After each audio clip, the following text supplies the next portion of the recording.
আসসালামু আলাইকুম। আমি leader Mohammad Mustafizur Rahman, Atgharia fire station, Pabna.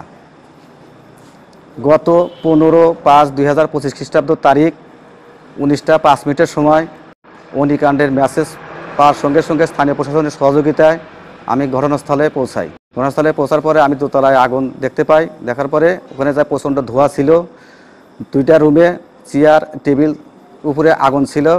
ওইটা আমি অতি সত্বর নির্বাপন করিয়া চলে আসি। প্রায় 5 মিনিটের মতো আমরা কাজ করছি আমার জীবনের ঝুঁকি নিয়ে, যেহেতু এটা গন্ডগোলের আগুন ছিল। ওটা হচ্ছে জামাতের পার্টি অফিস। ওখানে চেয়ার টেবিল, 2টা রুমের ভিতরে চেয়ার টেবিল ছিল, ওখানে আগুন ছিল।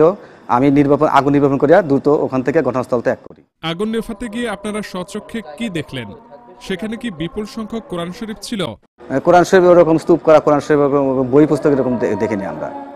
আগুন কি আপনারা নিভিয়ে গিয়েছিলেন নাকি সকালেও আগুনের শিখা ছিল? আমি নির্বাপন করার পর আগুন ওখানে, যেহেতু আগুন নির্বাপন করার শেষেই চলে আসছি, পুনরায় আমরা পুনরায় কোনো মেসেজ পাই নাই। প্রতিদিন সকালবেলা পর্যন্ত আমরা আগুনের কোনো মেসেজ এখানে আমরা পাই নাই।